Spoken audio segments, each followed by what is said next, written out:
It had been one of those unbearable days at work, one where every customer seemed to have a complaint. The air conditioning gave out in the afternoon heat, and I had to stay 2 hours late because someone on the night shift didn't show. By the time I finally clocked out, I was already running on fumes, emotionally and physically.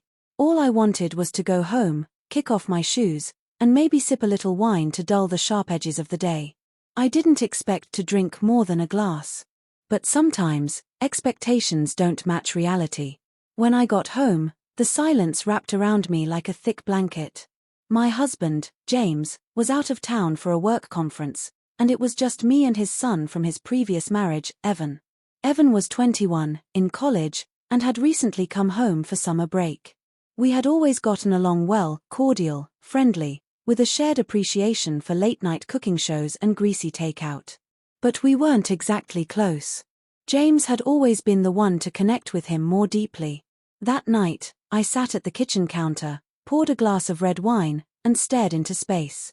The glass emptied quickly, and before I knew it, I was opening a second bottle. The music from my phone played softly, some slow indie playlist I'd forgotten I had. The world outside the kitchen dimmed, and with each sip, my frustration dissolved into a foggy haze. The sound of the front door opening didn't register until I heard footsteps approaching. I turned to see Evan standing there, a gym bag slung over his shoulder, eyebrows raised. "Hey," he said cautiously, noticing the half-finished second bottle on the counter. "Everything okay?" I blinked at him, not sure what to say. A part of me was embarrassed to be seen like this, tipsy, disheveled, emotionally worn down. But the wine had loosened something in me. I waved at the chair across from me. "Sit down, Evan. Let's have a talk," I said, surprising myself with how slurred I sounded. He dropped his bag and took the seat, watching me carefully. I could see concern etched in his features. He'd always been more observant than most kids his age. Maybe more mature, too. "Rough day?" he asked gently. I laughed, but it was hollow. You could say that. Everything just piled up.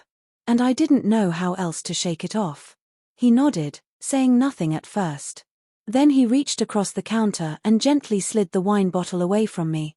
"Maybe that's enough for tonight." I didn't argue. Instead, I looked at him, really looked at him, and for the first time, I saw something that hadn't registered before. He had grown up. He wasn't the awkward teenager who used to visit us on weekends. His jawline had sharpened, his shoulders broader, his eyes more serious. There was an adult sitting in front of me. "I didn't mean for you to see me like this," I said quietly. "It's okay," he replied. "Everyone falls apart sometimes. You don't have to pretend around me." His words, simple and honest, opened a floodgate. I started talking about work, the stress, the loneliness that had crept in since James left for his conference, the pressure of trying to hold everything together. Evan didn't interrupt. He just listened. And that alone felt like therapy. Eventually, he stood and helped me to the couch. I didn't realize how unsteady I was until I tried to walk. He brought me water, tucked a blanket around me, and dimmed the lights. "You're safe," he said, and those two words melted something in me. The next morning, I woke up with a dull headache and the weight of shame pressing down on my chest. I braced myself for awkwardness, maybe even judgment. But when I came into the kitchen, Evan was there, making eggs and coffee. He looked up, smiled, and handed me a glass of water. "Morning. How are you feeling?" "Mortified," I replied honestly. "You don't have to be.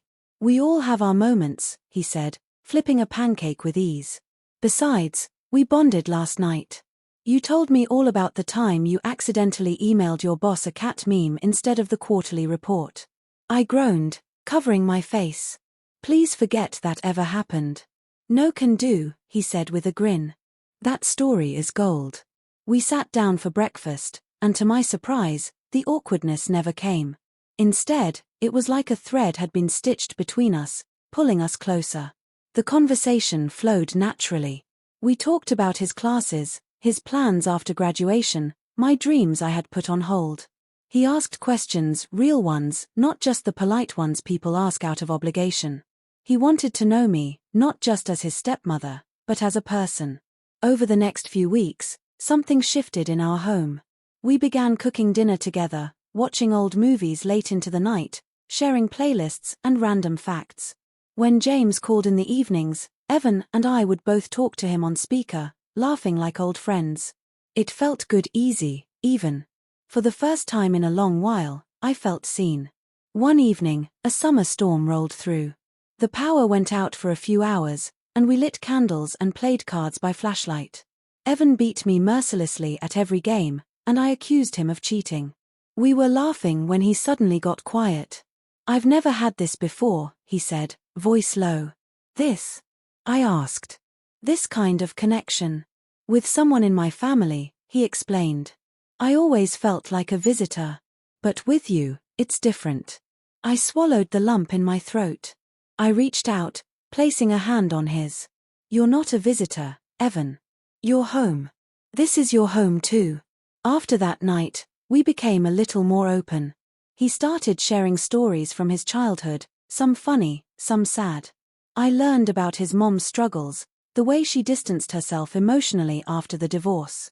I told him about my fears, my failures, the dreams I hadn't pursued. There were no masks between us anymore. We were raw and real and supportive. James returned a week later. He noticed immediately that things had changed between Evan and me, but in a good way. He even mentioned one night that he was glad to see us getting along so well.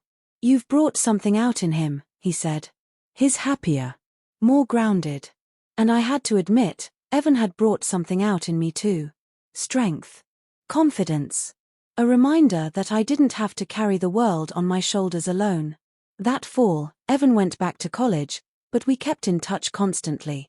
Weekly phone calls turned into daily texts and spontaneous video chats. When he came home for Thanksgiving, he hugged me first when he walked through the door. Years passed, but the bond we formed that night never faded. Evan graduated with honors, landed a great job in the city, and eventually asked me to help plan his engagement party.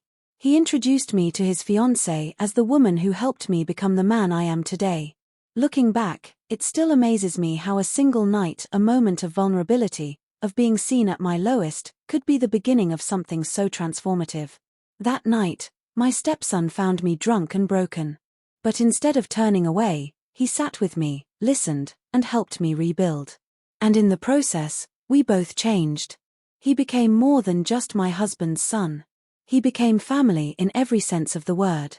And I will forever be grateful for the night that started it all.